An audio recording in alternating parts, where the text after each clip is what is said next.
Top 5 Gamefowl breeds in my own opinion. Una, Sweater. Binuo ni Carol Nesmith.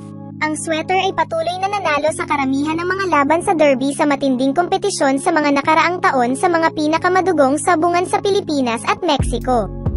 Ang Sweater ang naging pinakamapanalo na lahi ng labanan ng mga manok hindi lamang sa Pilipinas kundi maging sa South America, partikular sa Mexico. Pangalawa, Kelso. Ang lahi ng Kelso Rooster ay isa sa mga pinakaklasikong para sa labanan. Ang mga ito ay napakapopular at karaniwang makikita sa mga lugar ng labanan. Sila ay mga manok na napakagaling umatake sa itaas at ibaba ng kanilang mga kalaban. Ang mga ito ay napakatalino na mga tandang, na nakakuha ng kanilang katanyagan bilang isa sa mga pinakamahusay na lahi ng pakikipaglaban. Aesthetically sila ay napakagandang mga hayop, na may malaking sukat. Para sa maraming mga mahilig sa sabang, ito ang pinakamamahal at hinahangad na lahi ng mga manok, dahil hanggang ngayon napakagandang resulta ang nakukuha. Pangatlo, Roundhead. Alam ng mga nagmamanok sa Pilipinas mula lungsod hanggang rural sitio kung ano ang Roundhead Gamefowl. Ang Roundhead ay isa sa pinakasikat na lahi ng manok sa bansa at ang tanging dapat malaman kung saan nanggaling ang kanyang gamefowl. Napakahalaga ng lahi dahil maraming Roundhead breeders sa bansa. Alam ng mga bihasang sabongero ang pagkakaiba ng puro at peking Roundheads.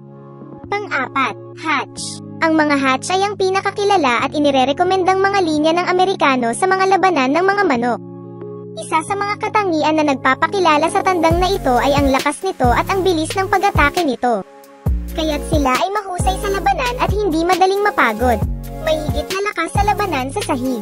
Ang lahi na ito ay napakahusay na tumutugma sa halos anumang iba pang lahi, lalo na ang Sweater, Kelso, at Radio. Ang kanilang mga binti ay may dilaw-berdeng kulay na nagpapakilala sa kanila. Pang-lima, Hatch Twist. Ito ay isang variant ng Hatch line of roosters. Naiiba ang Tourlang Hatch sa pagkakaroon ng puti o dilaw na balahibo sa leeg nito. Ito ay isang espesimen na lumalaban ng napakabilis at may malaking puwersa, bukod pa sa pagiging malaki. Sa panahon ng labanan, laging tumingin sa ibaba, sa pagitan ng 60 hanggang 70 centimeters. Para sa ilang mga breeder ng American Rooster, ang Hatch Twist ay ang lihim na lahi para sa paglikha ng mga bagong uri ng fighting rooster na may mahahalagang katangian para sa pakikipaglaban dahil sa pangkalahatan sila ay napakahusay na mga gamefowl. Ito ay opinion ko lang. Comment mo rin ang top 5 na gamefowl breeds mo. Pakipindot ang subscribe button and hit the notification bell para mapanood pa ang mga susunod na video ni Mysterious Guy. At paki-like and follow sa Facebook Mysterious Guy Vlog. Maraming salamat po.